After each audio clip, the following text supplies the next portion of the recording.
Number 2 سورۃ البقرہ آیت number 104۔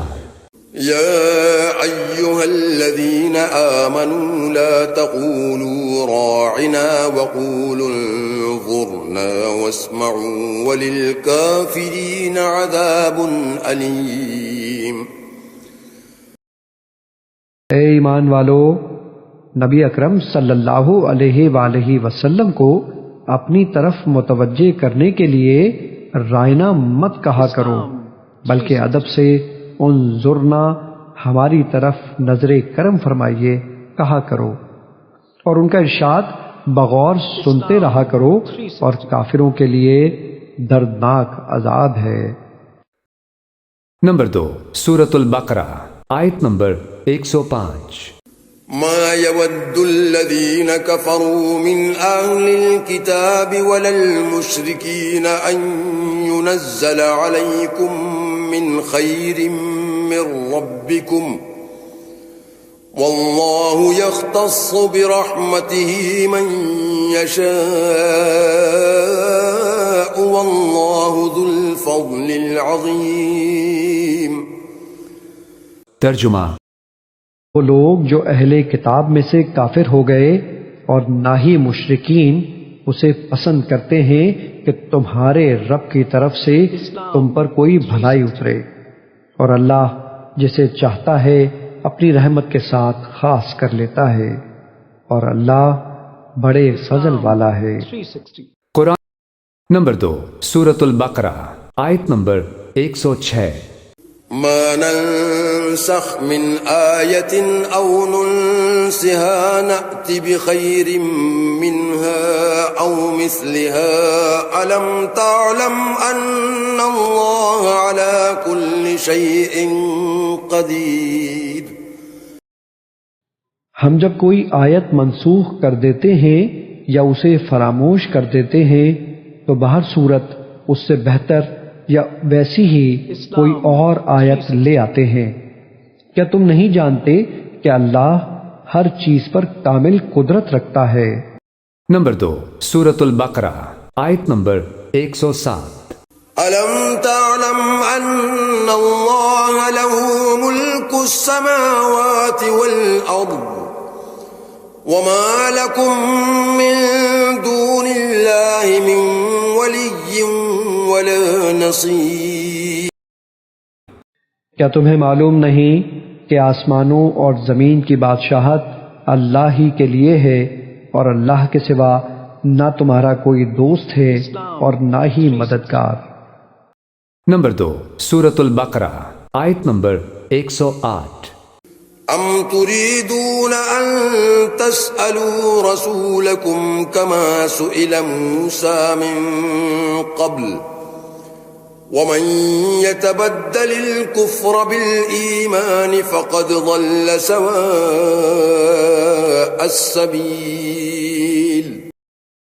اے مسلمانوں، کیا تم چاہتے ہو کہ تم بھی اپنے رسول صلی اللہ علیہ وآلہ وسلم سے اسی طرح سوالات کرو جیسا کہ اس سے پہلے موسیٰ علیہ السلام سے سوال کیے گئے تھے؟ تو جو کوئی ایمان کے بدلے کفر حاصل کرے بس وہ واقعتاً سیدھے راستے سے بھٹک گیا۔ نمبر 2 سورۃ البقرہ آیت نمبر 109۔ ود كثير من أهل الكتاب لو يردونكم من بعد إيمانكم كفارا حسدا من عند أنفسهم من بعد ما تبين لهم الحق فاعفوا واصفحوا حتى يأتي الله بأمره ان اللہ علی کل شیء قدیر۔ بہت سے اہل کتاب کی یہ خواہش ہے تمہارے ایمان لے آنے کے بعد پھر تمہیں کفر کی طرف لوٹا دیں، اس حسد کے باعث جو ان کے دلوں میں ہے، اس کے باوجود کہ ان پر حق خوب ظاہر ہو چکا ہے، سو تم درگزر کرتے رہو اور نظر انداز کرتے رہو یہاں تک کہ اللہ اپنا حکم بھیج دے، بے شک اللہ ہر چیز پر کامل قدرت رکھتا ہے۔ نمبر 2 سورۃ البقرہ آیت نمبر 110۔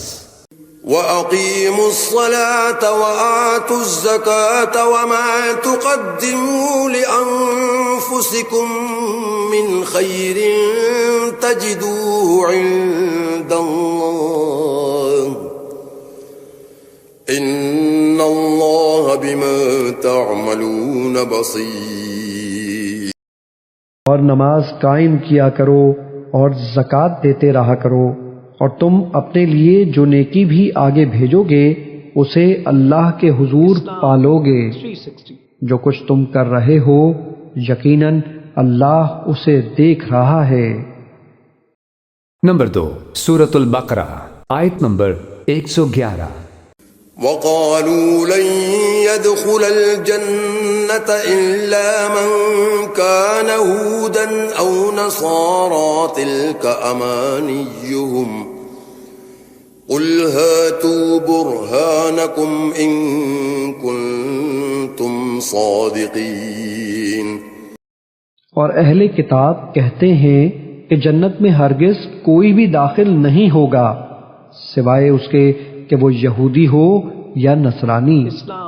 یہ ان کی باطل امیدیں ہیں۔ آپ فرما دیں کہ اگر تم اپنے دعوے میں سچے ہو تو اپنی اس خواہش پر سند لاؤ۔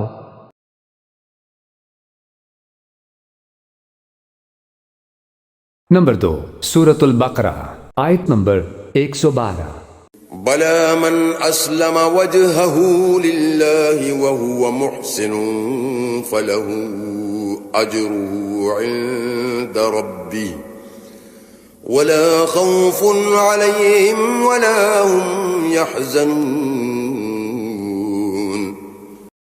جس نے اپنا چہرہ اللہ کے لیے جھکا دیا، یعنی خود کو اللہ کے سپرد کر دیا، اور وہ صاحب احسان ہو گیا، تو اس کے لیے اس کا اجر اس کے رب کے ہاں ہے، اور ایسے لوگوں پر نہ کوئی خوف ہوگا اور نہ وہ رنجیدہ ہوں گے۔